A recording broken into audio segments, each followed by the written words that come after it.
Good evening, ladies and gentlemen. Welcome to another edition of Tornado Talk. We're here Mondays nights at Dugan's Pub, 29 West French Broad Street in Brevard, North Carolina. Thanks for tuning in or joining us here in person. We have an exciting show on tap tonight. We'll talk some men's soccer with head coach Bradley Morrison and assistant coach Juan Mascaro Jr. We will talk some baseball with student athletes Michael Merriman and J.J. Wilkes. We will also talk some track and field with student athletes Gabriel Covington and Gavin Morgan.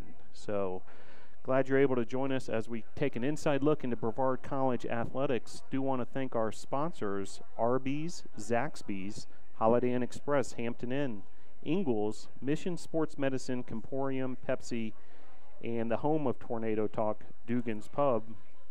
Before we get started, some breaking news. This afternoon, another USA South Conference Athlete of the Week honor was handed out.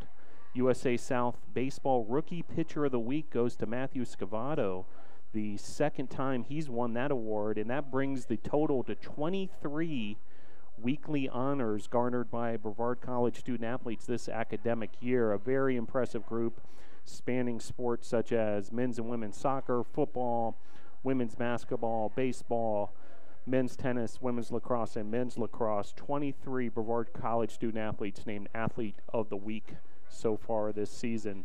Now, since we saw you last, to catch you up as far as the action on the field went over this past week, baseball had a 3-game series at Methodist. Lost all 3 games by the scores of 12-4, 6-2, and 4-1. J.J. Wilkes, who will be a guest on the show a little later with a big weekend, 3 for 4 at the plate, 3 RBIs and a home run in game number 1, and then an RBI double in game number 2. Ben Melton with a big day on the mound, going 8 innings, allowing 4 earned runs in game number 2. And then we mentioned Matthew Scavato, 5 innings pitched, 1 hit, no runs allowed in game number 3 en route to that USA South Freshman of the Week honor. Next up for the Tornadoes, chance for you to head on out to Gil Cohen Field and see the Tornadoes live and in person beginning Friday at 3 p.m. when the Tornadoes host Covenant. And then Saturday, Senior Day, begins at 12 noon. And that's a doubleheader Saturday. Baseball at Gil Cohen Field. Softball had a tough weekend, 2 doubleheader losses. First to LaGrange on Saturday, 5-4, and then 12-3. LaGrange with the comeback victory. A big day at the plate for third baseman Emily White of the Tornadoes, going 3 for 3. And then in game number 2, Sarah Lollier led the Tornadoes with a 3 for 4 game with a run scored. Now, Jocelyn Falkers hit another home run this season, her 3rd of the year, this time the inside the park variety for that home run by Falkers on Saturday. Certainly a highlight for the Tornadoes, albeit in a doubleheader loss. And then Sunday, the Tornadoes returned to Ives Lamel Family Field where they hosted Huntington, a 7-1 loss in game 1 of the doubleheader. And then game 2 of the doubleheader was tied 0-0 after 7 innings. Went to extra innings, and the Tornadoes unfortunately lost 1-0 in extras. Another big day for Falkers at the plate, and Michaela McCoy pitched a shutout through those first 7 innings against Huntington on Sunday. Next up for the Tornado softball team, doubleheader at Piedmont on Wednesday in Demorest, Georgia. And then Sunday, if you are in the Montreat area, head on over a matchup that begins at 1 p.m. Tornadoes at Montreat in softball. Men's lacrosse, a 13-9 loss at Piedmont. Jackson McCaig once again leading the Tornadoes in scoring with 4 goals. Sean Pratt added 2 goals in the 3rd quarter, and also goals by Sam Duffy, Hewitt Farr, and Paxton Brown. Robert Kokel led the Tornadoes in ground balls, and Peyton Mooney tallied 16 saves. Next up for BC men's lacrosse, Saturday, 1 p.m. at Averett in Virginia. And then mark your calendars for Saturday, April 20th. It's Senior Day, where 11 seniors will be honored, and also lace up for Lax game as the Tornadoes host Huntington. That's Saturday, April 20th at 2 p.m. at Ives Lamel Family Field. Women's lacrosse, a 17-3 loss to Methodist. Goals by Jessica Gunter, Makaya Vacchiano, and Hunter Denny. Casey Collins registered 9 saves in goal. Next up for the Tornadoes women's lacrosse, you have a chance to see them this weekend, home versus Meredith at 11 a.m. at Ives Lamel Family Field. And then Sunday, Senior Day versus William Peace, 1 p.m. at Ives Lamel Family Field. Men's tennis, a 7-2 win at Maryville on Wednesday, and then a 5-4 loss versus Covenant on Saturday. That was also Senior Day. And then some very impressive streaks continue for men's tennis players. Tom Mittring, Tim Hanks, and Tyler Frazee. Mittring now with 23 straight wins, Hanks with 11, and Frazee with 11 straight singles wins. Women's tennis, a 6-3 win at Maryville last Wednesday, and then a 6-3 win versus Covenant.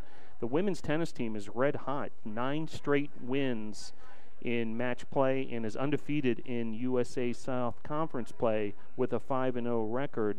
Samantha Seppi continues to just roll in number 1 singles, a 9-match win streak for Seppi. Men's and women's tennis will be on the road this weekend at LaGrange on Friday and at Huntington on Saturday. Track and field, we'll talk to a couple of those student athletes later and recap their event at Lenore Rhine this past weekend. Gavin Morgan with a new personal best in the 5,000-meter run. Climbing continues its preparation as Madison Altman, the freshman, earned a trip to the USA Climbing National Championships. Those will take place April 26th and 27th. Cycling will be gearing up for its next road race. That's at an event hosted by App State in Boone, North Carolina, April 27th and 28th.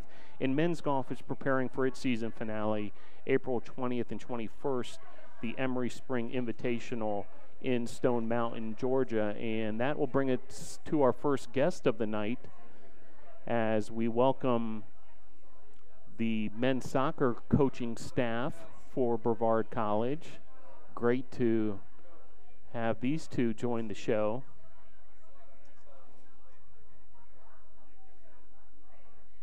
As we're joined to my immediate left by assistant coach Juan Mascaro Jr. and then to my far left, head coach Bradley Morrison. Gentlemen, thanks for joining Tornado Talk. Thanks for having us. Yeah, it's great to be on. Well, Coach Morrison, I would like to start with you. I want to, first time you've appeared on this show since you arrived here as the new head coach of the men's soccer program. So an official welcome from all of us in NATO Nation. You joined the staff on first week of January, thereabouts, January 9th or so. And, have certainly done a lot of hard work since you've arrived here. You were here previously as a assistant coach. Can you talk a little bit about that as far as your return here to Brevard College? Yeah, so I joined as an assistant coach, and I did a season as the assistant and then transitioned into the head coach for a few seasons. And so coming back, it was good to be back, and there's a lot of people still here that were here my first time. But we have a lot of new players as well. There's 2 seniors that were here when I was here previously that will be graduating in May. So for all the remaining players, this is the first time I've worked with them. And I know you work hand in hand, of course, with your assistant coach here to my left, Juan Mascaro Jr. Coach, you've been here the last couple seasons, and with the arrival of Coach Morrison, can you talk a little bit about Coach Morrison's arrival and what that has meant to the team? There's been a lot of changes. I've worked previously with Coach Morrison when he was our coach here. First he was our assistant, then he transitioned to our head coach, like he said. But there's just been really a change of culture.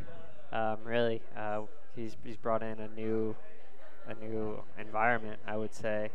It's more of a culture where the guys are able to grow and they're able to ask questions, and not only them, but me as well. I'm able to grow and ask questions and use him as a mentor and as a guide. So it's been very refreshing to have him on board, and I'm having a great time so far. Now, Coach Morrison, since you were here last, has anything changed here at Brevard College? I'm sure a lot of the things, it felt like coming home in a sense, but what has changed, and are you the beneficiary of maybe some of those improvements that have been made since you were here last? Yeah, definitely. We have a turf field, so that's a big one, and lights. Previously it was a little muddy with all the rain that we have. After the first few weeks of season, it would just be mud, and we tried to use that to our advantage as much as possible. So the turf is nice, and then the new dorm is up, and the players living in there. So, yeah, the college is progressing, and it's good to see, and our players are benefiting from it as well. Now, Coach Juan, the turf is a very versatile facility, that is able to help out a lot of sports here at Brevard College. Softball, lacrosse, the football team even practices on it from time to time, and of course, men's and women's soccer. Can you talk a little bit about the turf field, Ives Lamel Family Field, and, perhaps the advantage it provides the team, as far as, the turf, but also the chance to practice late at night, or whether it's on a wet day like this evening? Yeah, no, definitely. It's when I was here, it was still grass, and there were no lights, so we had to get our practice in the window, before the sunlight went out. So yeah, now we have our schedules are more flexible. We can go at night or we can go in the morning, and I think it enhances our players' experience, because we can plan practices after classes, so nobody has to miss, so they don't have that extra stress about having to make up work or anything like that. We're able to play games in conditions like this. It rains a lot here, so back when I was playing, a good rain and we would probably have to go inside because we would tear up the field. So now we can, it's no big deal. We can just play on the surface without having to worry about anything. And yeah, we're able to play at night. When we start preseason, it's not like it's super hot here, but it still keeps it. The environment is better for the guys, more conducive for them to perform, and so I think it just enhances the student-athlete experience overall, and definitely the quality of play. Because before I would try to play a 5-yard pass and it would hit a bump and go astray. So now you don't really have to worry about those little details, those little issues. Now, Coach, a lot of folks may not be familiar with what goes on with a college program during the spring. And you guys have been hard at work with your spring workouts and your spring practice, all leading up to a spring game this Friday, 7 p.m. versus Lees McRae, a chance for the fans to check you guys out, this Friday night under the lights. Can you tell people even more, what the objective is during the spring with your team? Yeah, so the spring is a great time to learn for our players. We have 5 weeks where we train 3 days a week, and the biggest ideas that we want to get across are how we want to play, especially this being my first time with the players. We've done a lot of learning, trying to teach them the style of play, how we want to build from the back, how we want to create chances on goal, all of these things. And so the spring is a great time for everybody to be involved, everybody to learn, and really trial and error, right? And then that builds up into our game on Friday, and then we'll see how we've done and what we've learned, and then reassess after that for the things that we need to do in the fall. And Coach, if I may, from an X's and O's standpoint, I know there's a lot of ways any given soccer coach can approach the game. Can you characterize your coaching philosophy on the field and your style? Is it do you run a certain alignment and so forth? Yeah, so systematically, it can change the numbers-wise. You can play 4 in the back, 3 in the midfield, 3 up top, or you could play 3 in the back. It really depends maybe on the opponent and what we want to do on that day. But the style is really we want to play from the goalkeeper and build from the back and find the midfielders, and then those midfielders try to create chances by playing into the forwards and finding through balls. And then we score, hopefully, right? And then defensively, we want to try to win the ball as close to the opponent's goal as possible. If you think about it in football terms, field position, we want to keep the ball as close to the opponent's goal as long as possible, and then that should help us create more and more chances during the game. So if you boiled it down to, one idea, that's it. Get the ball as close to the opponent's goal as possible, and we're going to try to do that by keeping possession, and then if we lose possession, winning it right back. Makes a lot of sense. Now, Coach, of course, mentioned the goalkeeper and his role Right. and all that, and that's your specialty, Coach Juan Jr. You've got a great goalkeeper coming back, Patrick Hall, who, is a tremendous student athlete both on and off the field, helps us out a lot, with our broadcasting he does operation. A lot on campus for sure. And, want to thank you for loaning us to us, from time to time for those broadcasts. But can you talk a little bit about Patrick and maybe his development as a goalie and his goals for next season?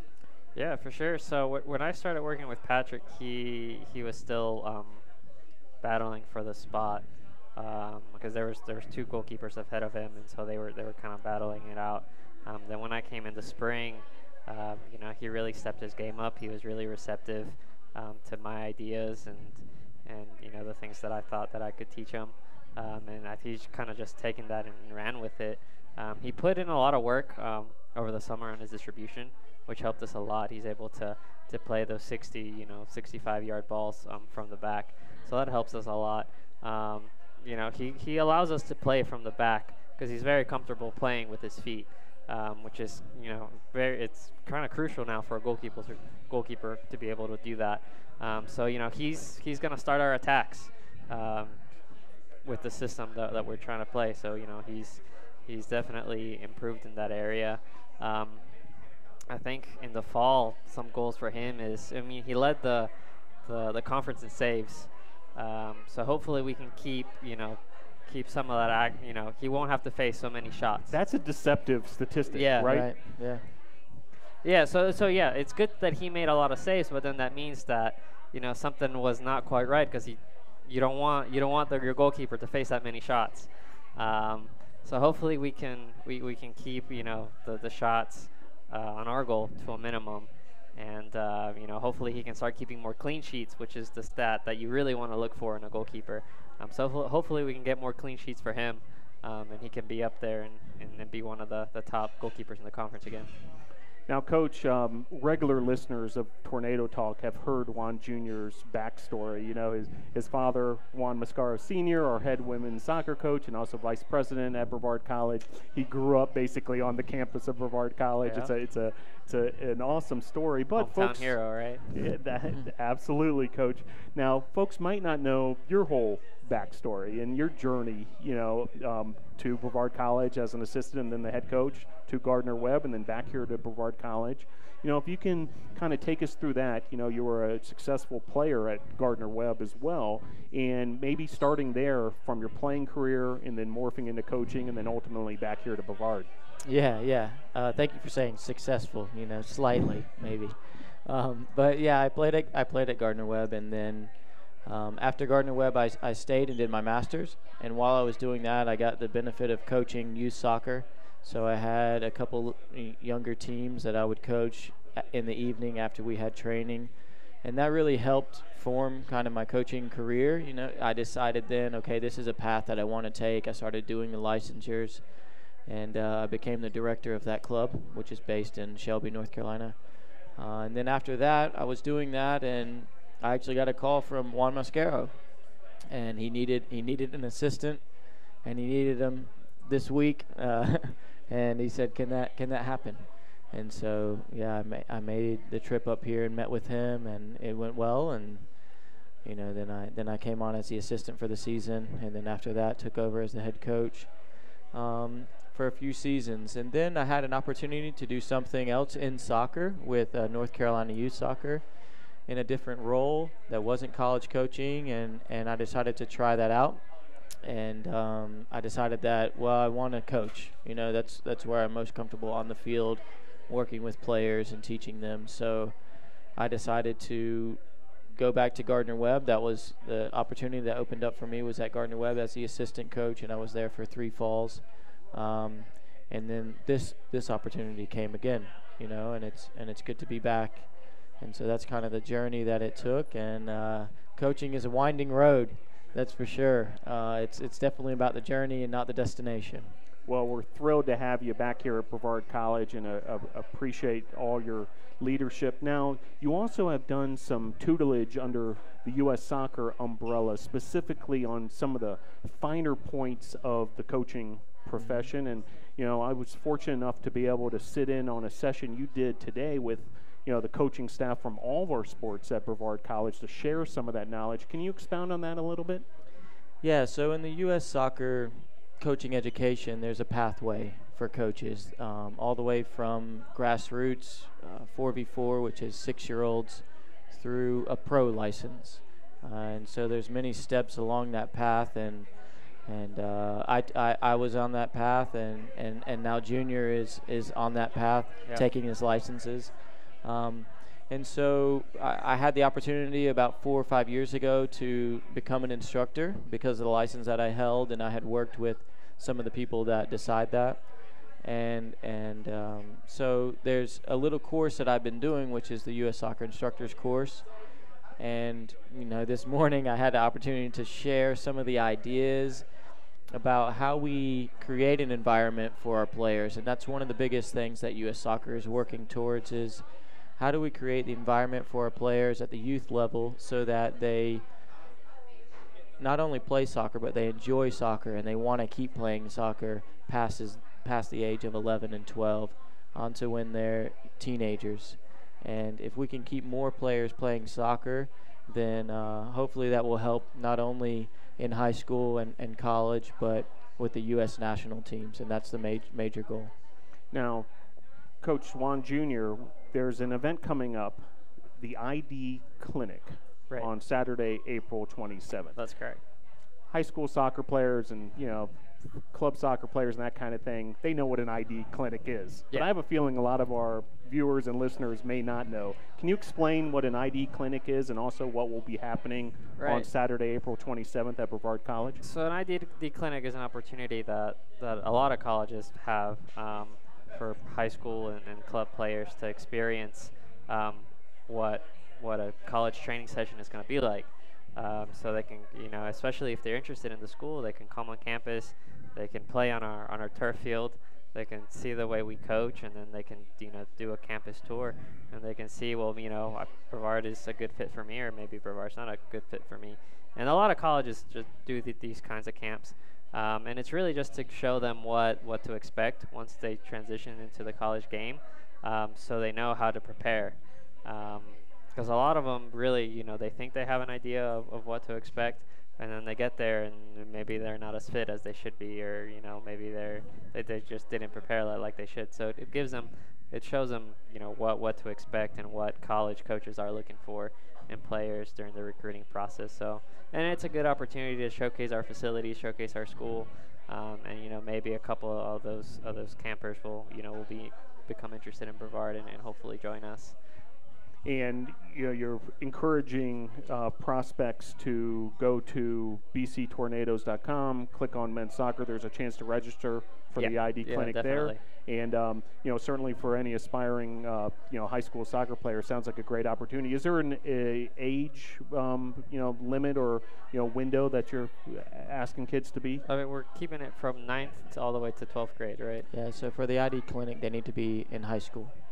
A high school player. Very good. So great opportunity there for high school soccer players. Now, we are going to tease the 2019 men's soccer schedule a little bit. The official release will be coming out later this week, but do want to let aficionados of men's soccer at Brevard College have the chance to go ahead and mark their calendars tonight. Now, the season will start with 3 exhibitions, 2 at home, August the 19th, which is a Monday, 3 p.m. versus Milligan, and then Saturday, August 24th, home against Guilford at 3 p.m. So 2 home exhibitions right off the bat. Coach, can you talk a little bit about, those matchups and how important those exhibitions will be for your team? Yeah, exhibitions are crucial because it's a chance to give a lot of players some playing time and really find out who's working well together. In a team sport, it's a lot about dynamics and smaller groups. How do these 3 players work together? How do these 4 players work together?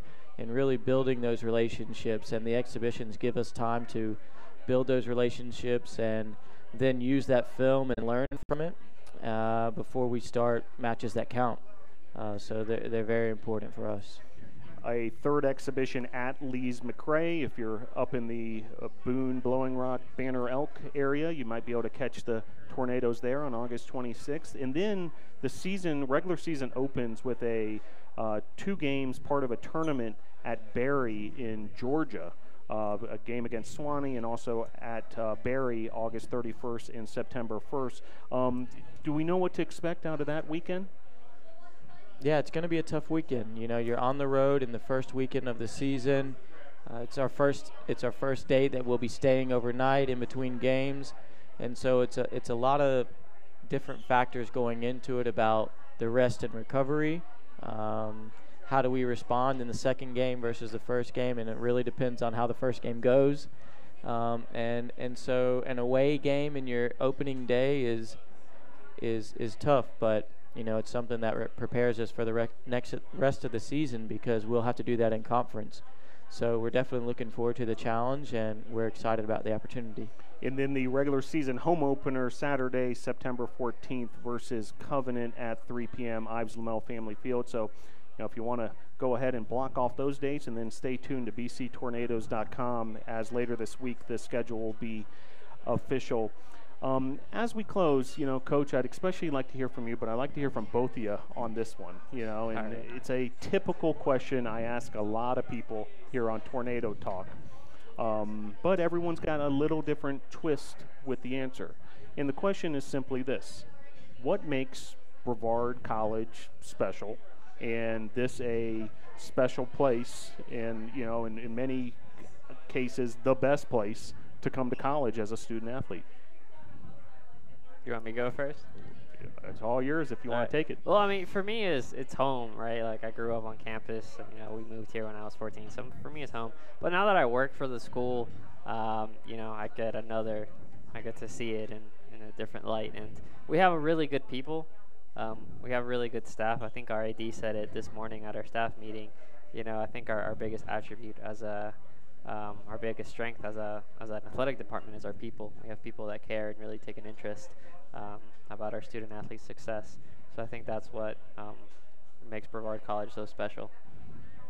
Coach? Yeah, and to build on that, we have great people. We do, and that's what makes the college amazing. But one thing that you just can't get is the location. It's unique to most small colleges that, you know, we even go to and we visit, is that it's a small town, but it feels much bigger than it is. You have the national park, you have a state park, you have so many things to do outside of the walls of Brevard College that really makes it a special place, and you can spend a lot of time here and enjoy yourself. And I think that happiness is key.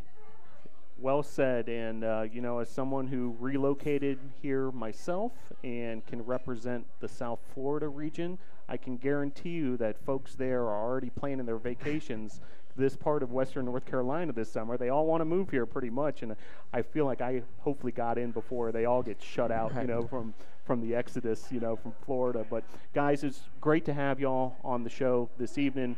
Good luck the rest of spring practice heading into the spring game this Friday night coming up, and certainly as the season, before we know it, will be here. Any final thoughts as far as, you know, kind of where your program's heading after Coach Morrison's been here a few months now? You know, definitely a lot of good things coming. You know, I feel like, yeah, I mean, like I said before, it's just a change in culture and a change in environment, and you know, the student athletes and me personally as an assistant, I'm able to grow and learn from one of the best in the business. So a lot of good things are coming for this program, for sure. Very good. Coach, final thoughts? No, yeah, I'm excited. The players they're really eager to learn, and junior as well, really eager to learn, and anything that we give them, they've taken it in and adapted to it and created the best situation out of it. And that's exciting. You get to go to work every day and try to fill the sponge up and see what you can do. Very good. Well, thanks again for joining the show tonight, guys. Best of luck through the rest of the spring, and we'll talk to you soon. Thanks so much. Thanks. All right, so men's soccer coaching staff represented to kick us off on tonight's Tornado Talk. Head coach Bradley Morrison and assistant coach Juan Mascaro Jr. Great to talk to them as they continue their hard work in spring practice. And we're now going to shift gears, talk a little baseball. Been looking forward to this segment all season long. As our guests get settled here, two members of that Brevard College baseball team, joined now by Michael Merriman, senior right-handed pitcher out of Cary, North Carolina, and J.J. Wilkes, sophomore first baseman out of Charlotte. Guys, thanks for joining Tornado Talk. Thanks for having us. Thanks for having us. Well, Michael, this weekend's senior day. You know, your last appearance at Gil Cohen Field, and certainly a sentimental time, for senior day, regardless of sport, but means a lot. And you're the only senior on this year's team, so kind of a unique spot where the whole spotlight's on you this weekend. Can you kind of sum up your feelings, as far as putting a bow on your college career? I mean, it's really sad. It's something I've always dreamed about, playing college baseball and not going out the way I wanted to, and it's just kind of hasn't hit me yet that it's ending. So I guess we'll have some more emotions as we come along. Well, I know you've been battling some injuries this year, and certainly, my sympathies are with you. Not the way you've wanted it to go necessarily, but I do want to mention one game where you started earlier this season versus Emory and Henry. I mean, you were lights out. I was there to witness that one. 7 innings pitched, 5 hits allowed, just 1 run allowed, 7 strikeouts. Then you hand the ball off to Bryce Bowers, who, shuts him down in the 8th and the 9th for the save. Can you go back in history a little bit to that Emory-Henry game and, how good you felt that day? Everything just felt clicking. I trusted my defense. They were playing phenomenal behind me.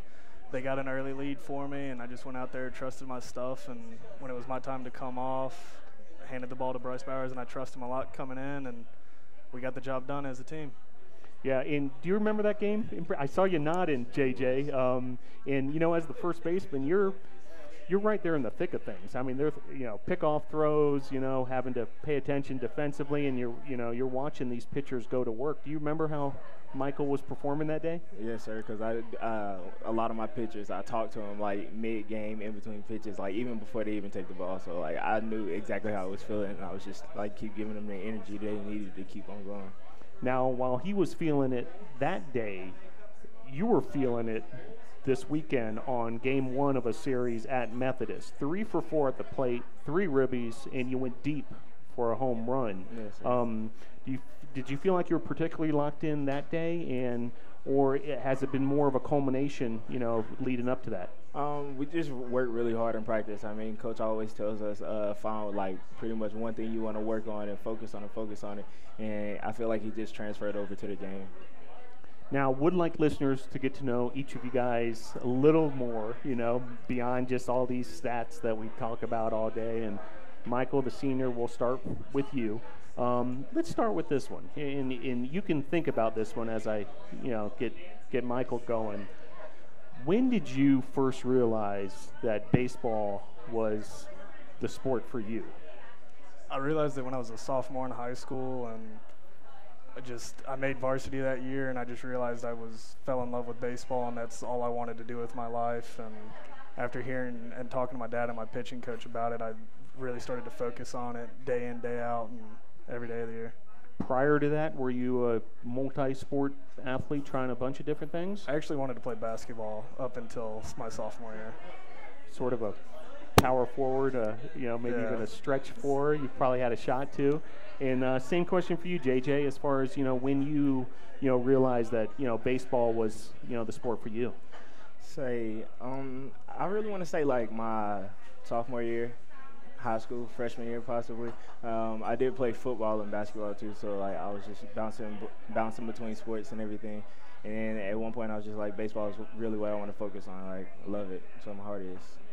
And first baseman, but was that the position you've always been playing, or have you moved around to a bunch of different spots? Yes, I've actually played middle infield. I played third, played outfield a game. I bounce around a lot. That kind of versatility can be useful at times, so good to hear that. And how about you, Michael? Did you ever swing the bat as well as, handling things on the mound? Once I got called up to varsity in high school, they kind of just said, "You're a PO now." So that was the end of my first base and hitting days. So it's been PO for the past 7 years. Yeah, very good. Now, I got to ask you guys about, there's this freshman on your team who has won 2 USA South Conference Rookie of the Week. I don't know if you saw the news today, but Matthew Scavato, for the second time this year, won USA South Rookie Pitcher of the Week. And there was a point this weekend where he was just lights out. 5 innings, allowed just 1 hit over those 5 innings, 5 shutout innings. Can you guys talk a little bit about Matthew and, maybe his future if he's just a freshman putting up those kind of results? I mean, we're real proud of him when he goes in and he works hard every day, and we know what we're going to get when he steps out on the mound. And if he keeps doing what he's doing and pushes himself even more, I feel like he could be real good for this college program and even see somewhere down the road. All right. Scav, yeah, like he said, he works hard, really hard. Like even outside of just like the team practice, mandatory stuff, like he works. And like as far as if he does good one pitch, if he does bad one pitch, he's always on to the next one. He just clears his mind, and it works for him. Very good. Well, do want to let folks know a little bit about what you guys are up to off the field. And Michael, as a senior, what's your major at Brevard College? I'm a business major, and as of right now, I don't really know what I want to do. I just know I want to take a break from everything once graduation comes. Clear the head and figure out what comes next. And Yes, JJ, have you declared a major? Yes, sir. I'm an exercise science major with a business minor. Very good. And have you thought at all what you might want to do with that degree eventually? A strength and conditioning trainer. Very good. Yes, well, sir. Certainly a part of the industry that's in high demand all over. So, good luck to both of you guys in your future endeavors. Now, this weekend, 3-game series against Covenant. Saturday, Senior Day, we'll be honoring man to my left, senior Michael Merriman, the lone senior. JJ, let me hand it to you on that one as far as, what this guy has meant from a leadership standpoint and being the senior on the team. And, do you guys have anything, that you care to share that you might have planned, or you don't want to blow any of those surprises? Nah. I mean, honestly, on and off the field, like, Merriman was one of the first people that I met, like, when I got on campus. And, like, just being so young and just seeing, like, the things that he's done, like, he giving me, like, advice on little situations, baseball, life, anything. Like, it works a lot. So, I mean, he's a good person. He's a good teammate, and I just love having him around. A lot of love there. Michael, you want to hand it back to your teammates as far as what they've meant to you as far as being a student athlete here at Brevard College? I mean, they motivate me to go out there and do it. I mean, after my sophomore season, having an elbow injury and then not wanting to come back and play, they motivated me to come back and play, and they pushed me harder this year, saying it's your last season, you got to go out there and give it everything you've got, when I was just kind of going through the motion, and then came back in the spring and I was 100% focused on baseball thanks to them. Nice.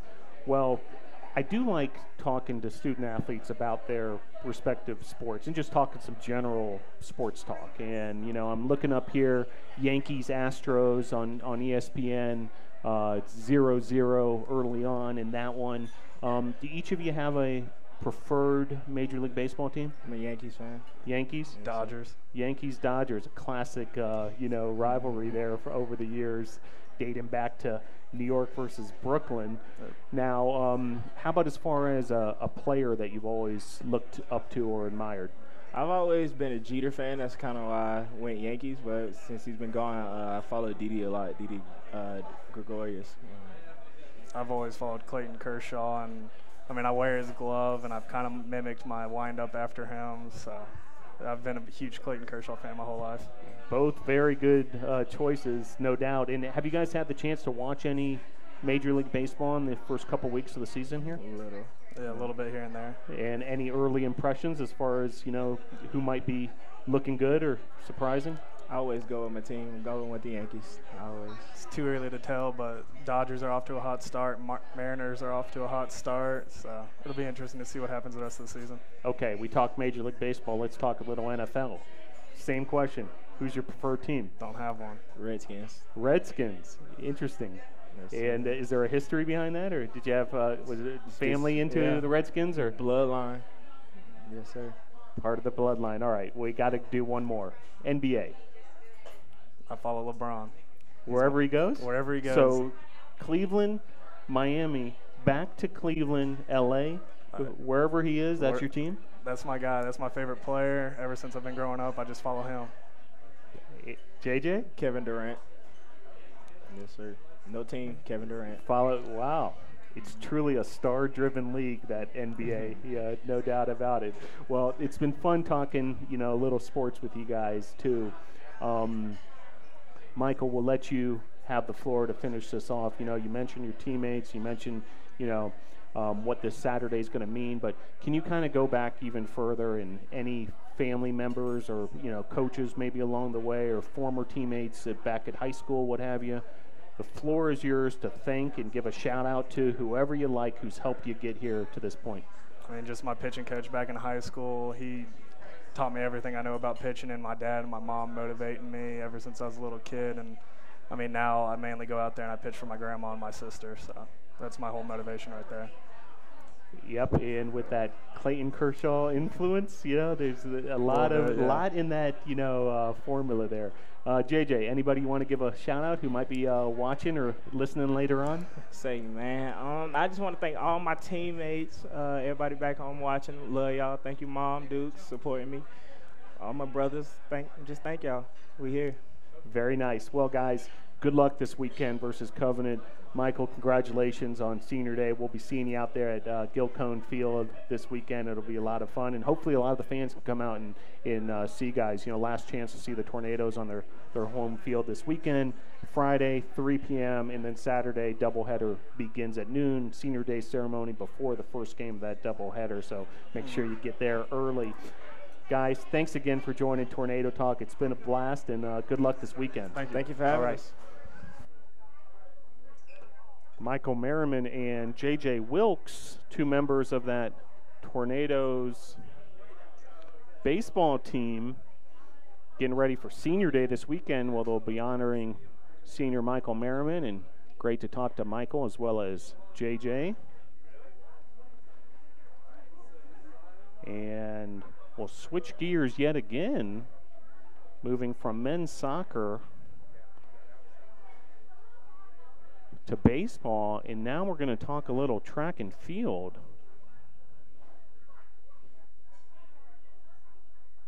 As our guests get settled here.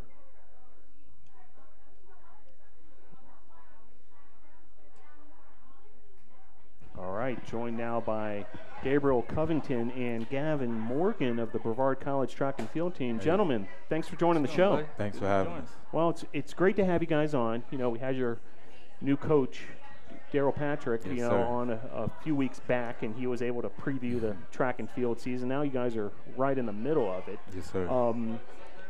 I'd like to start with this as far as the individual events that you guys each run, and I'd like to try to educate the audience a little bit exactly what you guys do with the track and field team. Yes, Gabriel, we'll start with you. You're yes, what is known as a thrower. Yes, sir. And my understanding is you focus on the shot put and discus. Yes, sir. Can you talk about both of those events and maybe put it in the most basic terms you can as far as what it takes to throw a shot put? Yes, sir. And what it takes to throw a discus? Simply put, you have to be strong both in the legs and in the arms. Simple way to put it. And you just got to throw very far and very hard with both of them. Now, do you train different, and is it using different muscles in your body depending on whether it's shot put or discus? Yes, sir. Typically our weight routine would be more of the Olympic lifts, where it's, power-based, quickness, and, focusing on speed of the hips, legs, torso, upper body, things like that. You mentioned that lower body quite a bit. I think a lot of folks would just think, hey, you just got to bulk up the right. top half and you're good. But, the legs are really a key part of it. Yeah, yes, sir. Yes, sir. Now, Gavin, you were a distance runner, a distance specialist, yes, sir. And you've been in the 800 meters, the 1,500 meters, and the 5K, 5,000 meters on the track side, and certainly a lot of experience in cross country as well. Can you talk about, Gabriel talked about some of his training regiments as far as getting ready to throw. The things that you work on as a distance runner. Right. With distance running, it's mostly leads up to the summertime training. I was putting in a lot of mileage for the summer to get me ready for cross country, and yeah, you got to have your speed, especially for like the 1500, 800 runs, and the 5K, of course, too, to build on your kick for the end of the race. So. Well, do want to let viewers know that Gavin had a big result this weekend at Lenore-Rhine. I see your teammate nodding and giving you a little nudge there, and well-deserved because you ran a 15:49.64 in the men's 5,000-meter run, a fifth-place finish, a personal best. Can you talk about that race in specific and maybe how good you felt? Yes, sir. Well, leading up to the race, my coach gave me a new strategy that I've never done this before. He told me to go and take it easy. He wanted me to run about a 114 to 117 split for each of my 400s. Well, back in high school, I would take off like crazy at the beginning of the race. I would lose all my energy. But now that I've learned how to pace it, it made it like it wasn't like very hard for me to do it. Like it was a hard pace, but it wasn't like terrible, and I could keep going through it. I felt really good. I found a group. There was a group of like 3 or 4 people in front of me, so I had a good set of people to pace with, and yeah, I just felt great after it, and I was very happy with my time. I've been trying to hit that PR since 2017, so yeah, I was really happy with it. Well, congratulations, a great result. And now, Gabriel, if a fan goes out to a track and field meet, there's a lot going on. Yes, I mean, you've got jumps going on in one corner, you've got throws going on somewhere else, there might be a distance run going while they're setting up for a sprint or hurdles or what have you. Do you remember where you were when Gavin was putting together that result? Oh, I was on the infield, just rallying them up and, trying to keep them motivated as possible. Because once we look at the clock, we were like, oh, snap. He just broke it. And, we just had to stay in there, stick in there with him until he finished the race. And then once he finished, that's when we had a party. I had a lot of support from all my teammates. I really appreciated them all being out there pumping me up. I know we had the soccer coach was even there. He was getting me going, like everybody was out there. And that really helped me with my kick and like staying motivated to get my time. Yeah, I bet that helps a ton, especially on the distance events where you've got to really, dig deep, late in those races. Now, Gabriel, my understanding is that you also have run some cross country. So both of you guys, are familiar with the sport of cross country. And what I'd like to ask you is this: we're in a very unique location as far as a part of the country where Brevard College is located. Pisgah National Forest in our backyard, all sorts of elevation changes, all sorts of trails you can, maybe go out and run on. I'd like to hear from both of you as far as, the unique opportunity that runners have here at Brevard College to take advantage of the surroundings. You want to go? Yeah, I'll go ahead. There is like miles and miles of trails. I'm finding new trails every weekend because Coach will give me my high distance on the weekends, and I'll just go out into Pisgah, pull my car off to the side of the road, and I'll find miles of trails, And just so I can learn a little more, these would be the same trails that folks would be perhaps hiking on to head to a waterfall or what have you? Yes, sir. I've been up trails with the roots, heavy incline, then you got flat trails. They're just whatever you need. This is a prime place to do it.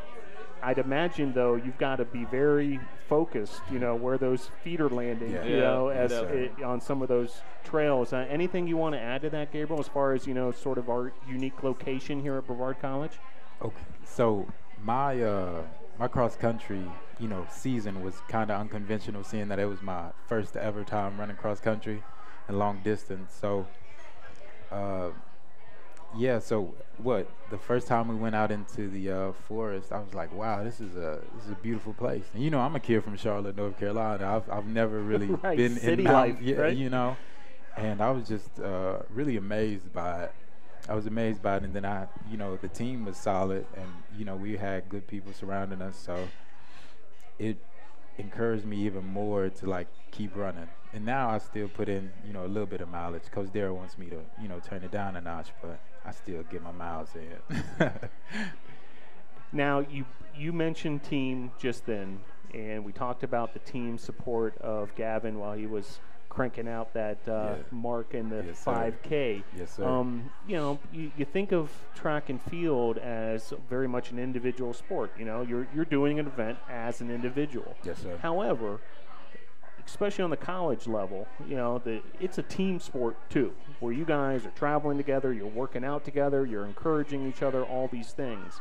I'd like to hear from both of you on that, as far as, what makes the Tornadoes a team, versus just a bunch of individuals out there working on their event. Well, for me, it was just, the love and the support that we have with each other. And it's a kind of reciprocation, just knowing that, nothing about track and field is easy. And, we all understand that. And we try our best to just pick each other up and, just stick in it with each other the best way we know how to. Well said. Appreciate that answer, Gabriel. Anything you'd like to add, Gavin? Yeah, I definitely have a lot of respect for the sprinters and the throwers and all of the different branches in track and field. I know I see Gabriel out there all the time putting in a ton of work, and yeah, it all leads up to team points. When we go to conference, that's going to be a big factor of us actually doing pretty good. We all got to work together. That's right. The USA South Conference Championships on April 18th and 19th in Berea, Kentucky. Now, that's Coach's old stomping grounds there. Has he talked to you guys about the conference championships at all at this point of the season? He hints towards it. He wants that to be our focus. And, at this point, we're just dialed in right now. He's told me that there's going to be heavy competition there. He's told me about some of the Berea runners that he used to coach. So, it's going to be a hard one, but I think we can do it. Outstanding. Well, Gavin Morgan, Gabriel Covington, Gavin, a long-distance runner, Gabriel, a thrower, shot put, and discus. Appreciate you guys coming on the show today and, helping us teach the fans a little bit more about your sport and what you guys are up to right now. Good luck heading into that, ultimately, that USA South Conference Championship. Yes, I know the bullseye has been circled around that one for a long time. Before I let you go, anybody you want to give a shout-out to or thank who's helped you get to this point? You want to go? You go first. Well, first and foremost is God. Then I like to thank my mother and my family. And, all my coaches that helped me get to this level. Yeah, I'm basically the same. My family, God, and I'm just glad to have the opportunity to be out here. I definitely want to give a shout out to my team back in Hayesville and my coaches getting me to where I'm at now. Nicely done, guys. Great job tonight on Tornado Talk. Great job so far this season. We've had a blast following the results as they've been coming in, at all your track and field meets. And, again, good luck as you guys head towards that USA South Conference Championships in Berea, Kentucky. Great job, guys. Thanks for joining the show. Thank you. All right, Gavin Morgan and Gabriel Covington of Brevard College Track and Field. Great to talk to them a little bit. And congratulations again to Gavin. Big result this past weekend in that 5,000 meters. Well, brings us to the close of another edition of Tornado Talk. Want to thank all of our guests. Head men's soccer coach Bradley Morrison. Unless we have an additional, little after the storm happening here on Tornado Talk, as a follow-up appearance here by assistant men's soccer coach Juan Jr. Phil, this is brilliant. Juan Jr. joining the show here. Again, man. And, you know, in full disclosure to the audience, you know, we've been discussing behind the scenes the possibilities of perhaps a after the storm show. Yeah, man. I've been pitching my idea for a few weeks now. Pitching this idea to the powers to be. Yeah. And this is probably the closest we've come to that reality. Probably, yeah. I wasn't expecting it. I was Joseph and I were just hanging out back there, and yeah, I mean, let's do it. So what's on your mind in the world of sports these days? Oh, man. I mean, to be fair, I'm a big Chelsea fan, right? English Premier League. And we just got a big win today, 2-0 against West Ham.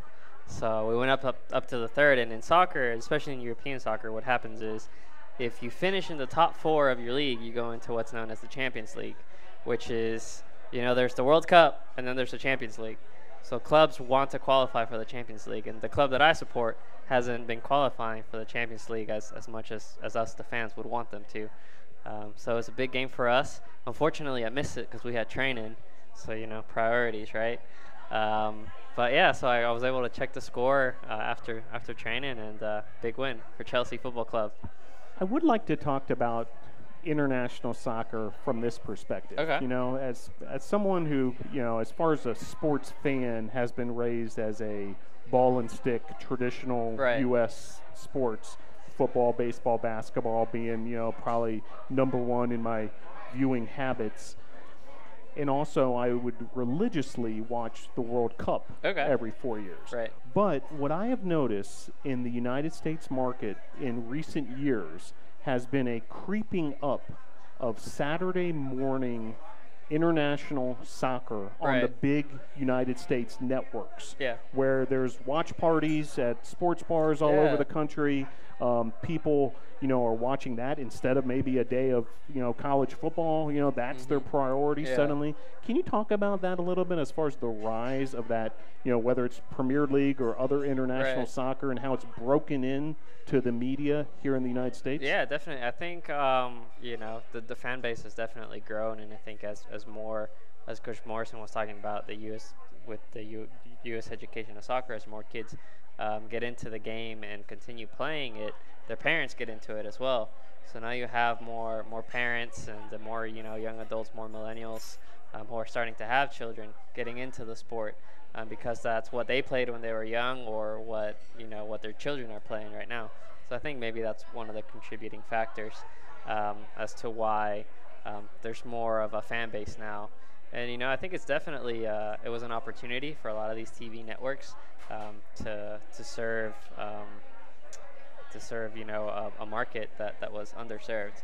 Because I remember you know, back when I first started watching soccer, like you got maybe one game, right? And now I can watch every game on, you know, all the big leagues in Europe. And I think, yeah, definitely that now that the MLS has grown, and there's a lot of like David Beckham started it, so he came over first, and now some of the big names in soccer towards the latter years of their career, they start coming over, and they kind of hype up the sport as well. So a lot of people want to go watch Wayne Rooney in DC, or Ibrahimovic in LA, or Nani now, he just joined Orlando City. So, you know, there's these big stars that you only hear about. Now they're actually here. So people want to see them, and they're excited about the sport. And, yeah, hopefully it keeps growing. And can you go a little further? When you mention MLS, an incredible success story at a team that's not all that far from us here at Brevard in Atlanta. And not only, you know, winning a championship and those kind of things, but the fan support is out of control. Like, just how they're definitely loyal, for sure. Yeah, how it's totally turned that city upside down, and in many ways become as popular as any other team they've got there, and they've got all the professional sports. Right. Can you kind of tell listeners a little bit about that Atlanta evolution? Oh, I mean, it's I went over the summer. Actually, when I got engaged, we went to a game, and it's just the atmosphere.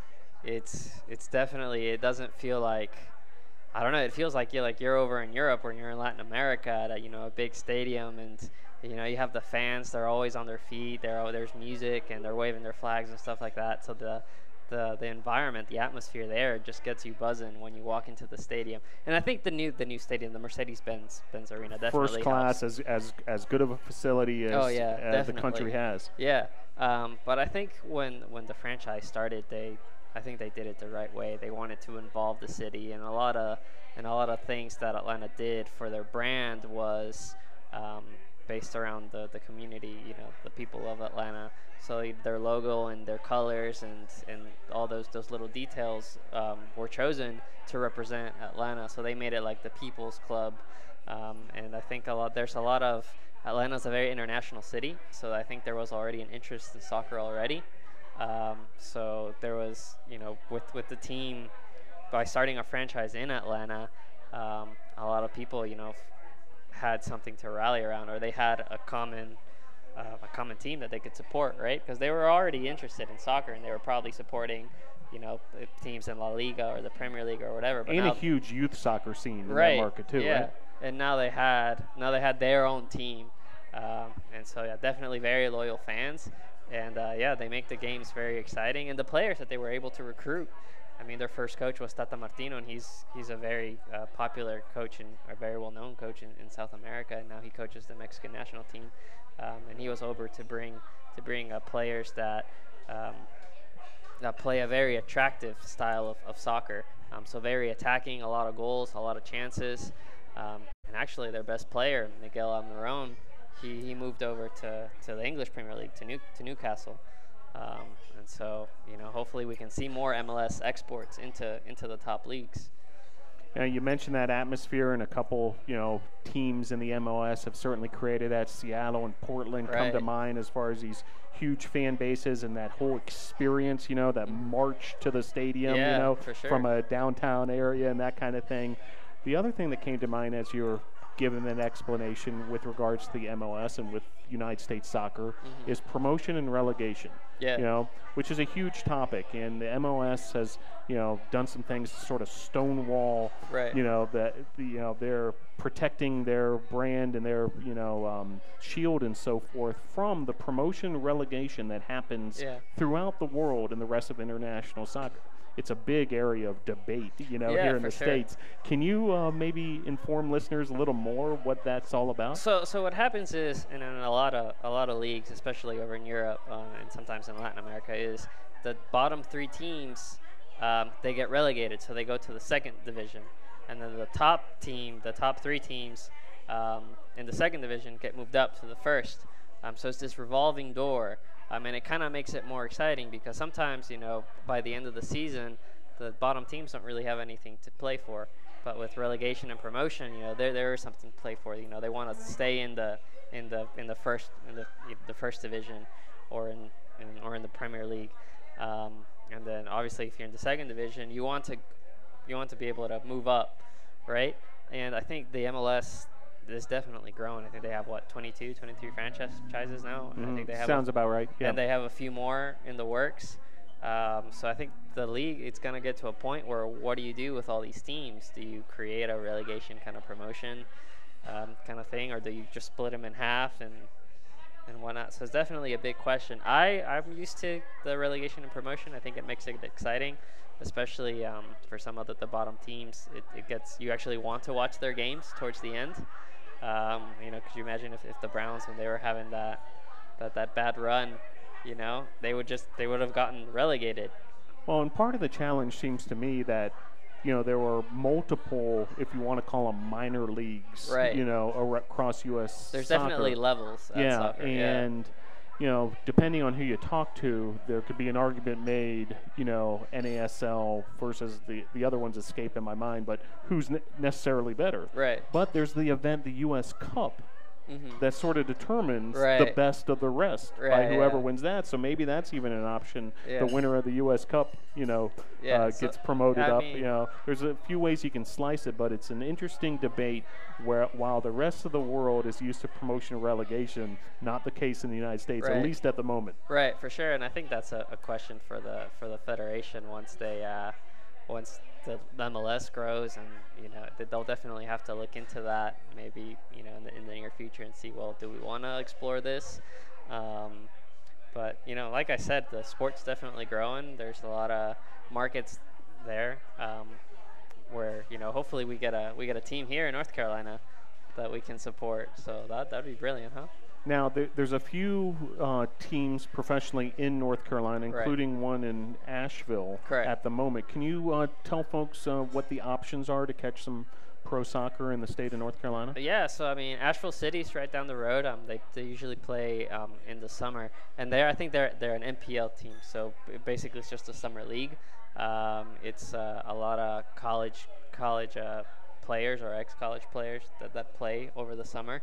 And it's another opportunity for them to play. I was lucky enough to go to a game their first year when they started the team, and they're doing things similar to Atlanta, just on a smaller scale. So definitely good atmosphere. They kind of, the city of Asheville has definitely adopted this team, and I mean, there's a lot of soccer in Asheville. So now they have a team brand to kind of rally behind and call their own. There's the Charlotte Eagles. And I think the Charlotte's Independence as well. So there's two teams in Charlotte, and I think there's a few teams in Raleigh, if I'm not mistaken. I'm not familiar with that area of the state, but I feel like there's a few teams in Raleigh as well that you can go watch over the summer. And I would imagine there's got to be a women's professional team somewhere around here. Right, yeah. I mean, there has to be, right? They're all over. Yeah, in definitely. fact, if you really look for it, there's women's Asheville City has one as well. They have a men's and a women's team. So that would be the closest one, and their games are very exciting as well. I mean, I would definitely go and watch. I would say and watch both teams, because they're quality teams, very entertaining, very attacking, and it's just a great afternoon going to Asheville and trying some of the craft brews and then watching soccer all day. You've lived here a lot longer than me. Can we talked when we did the formal interview with you and, head coach Morrison, we talked about it a little bit, but can you go a little further? Like, hey, someone's visiting Brevard for the weekend. Right. And they say, hey, Junior, what should I do? We've got a weekend off. Right. We're here to vacation. Okay. Where do you send them? So definitely one of the most popular spots is Looking Glass Falls, and that's definitely the most common waterfall here, because we are the land of waterfalls. We have like over 250 waterfalls. So Looking Glass, I think, is the one that's most accessible. You don't have to do too much hiking. You kind of just have to park and go down the path a little bit, and it's right there. And then we have a great downtown, a lot of really good restaurants. So we'll send them over here to Dugan's Pub, or we'll send them to, and then for dessert, we'll send them to Downtown Chocolates, which is this little chocolate store that we have here, and it's all handmade chocolates. So we'll usually send them over there for dessert, or Rockies. They have great ice cream over there. And then if they're of age, we recommend some of the craft brews, because there's a big craft beer culture here. And then if they're into hiking or anything like that, we recommend a few other spots. That's plenty of options, and also striking distance up to Asheville if you want to catch some live music or see even more. Well, Coach, this inaugural edition of After the Storm. Man, I wasn't expecting it. You caught me by surprise, man. Well, that's the best way to do it. No planning. Just, off the cuff, from the heart. Right. That's brilliant. And I love it. It's been a lot of fun to have you for another Tornado Talk. Coach, just hang with me here as we wrap up tonight's edition. Do want to thank all of our sponsors: Arby's, Zaxby's, Holiday Inn Express, Hampton Inn, Ingalls, Mission Sports Medicine, Comporium, Pepsi, and, of course, the home of Tornado Talk, Dugan's Pub. Hope to see you later this week at a home Brevard College Tornadoes athletics event. Friday, baseball will be playing at 3 p.m. at Gilcone Field. That's game one of a 3-game series versus Covenant. And then Friday night, men's soccer. Friday night, against Lees McRae at 7 p.m. And then we'll have our alumni game on Saturday, so that'll be fun to get some of the guys back on campus and have a friendly game. We didn't get the chance to talk about the alumni game when Coach Morrison was here. Can you go a little further as far as Yeah, that's all about? It's just an opportunity for former players to come back to their alma mater and get to relive their soccer days. So they'll come back. We'll all ages and levels at this point. Welcome. Yeah. So we usually we reached out to all the soccer alumni that we have on file, and I think 15 are registered. So they'll come back. They'll suit up again and they'll play against our current squad in a friendly game. And then we'll go down to Maya's Grill to have a post-game meal and just kind of share stories and reminisce about the good old days. Very nice. Now, what time is that going to be on Saturday? Saturday, that'll be at 6 p.m. 6 p.m. So Saturday, if you want to plan out your Saturday, it all starts at 11 a.m. with a women's lacrosse match versus Meredith at Ives Lamel Family Field. Now, move on over from Ives Lamel Family Field, just a, hop, skip, and a jump away is Gil Cohen Field, where a doubleheader baseball game will be going on. We talked to senior Michael Merriman. Senior day at Gil Cohen Field begins at noon, a doubleheader versus Covenant. And then stick around and watch, the old timers, as they say, take on It'll be interesting. The current squad in an alumni men's soccer game at Ives Lamel Family Field. And then Sunday, come on back to the campus of Brevard College. It's senior day for women's lacrosse, 1 p.m. versus William Peace. Want to make sure you check out the official website of Brevard College Athletics, bctornadoes.com. Follow the Tornadoes on Twitter and Instagram at BC Tornadoes. And be sure to like the Brevard College Athletics Facebook page. On those outlets, you'll get all your updates. Are you on all those social media channels? We are on Instagram. Instagram, I think, is our main. As a team? Yeah, as a team. But how about you personally? Me personally, just Instagram. Just Instagram. Just Very Instagram. good. Yep. Well, it's kind of a generational thing, I think. Yeah. And be sure to subscribe to the Brevard College Athletics YouTube channel, where you can watch the live streams of the game as well as this program. And also be sure to subscribe to the Brevard College Athletics SoundCloud channel, where you will be able to experience the audio version of Tornado Talk and also post-game interviews with head coaches following Brevard College Athletics events. A lot of people prefer the audio product, and you're able to Bluetooth it through your car stereo, sit back, listen to Tornado Talk on your drive home or wherever you may be, or perhaps from your iPhone if you're traveling, and enjoy Brevard College Athletics content on SoundCloud. The audio that's awesome. version. I'll have to check that out for sure. Yeah, well, appreciate that, Coach, and appreciate you joining the show tonight, and appreciate all y'all for sticking around for thanks, Phil. after thanks the for storm, having me after the debut edition. Thanks again for joining Tornado Talk. We hope to see you back here next Monday night, 7 p.m. at Dugan's Pub. Thanks for listening. Go Tornadoes.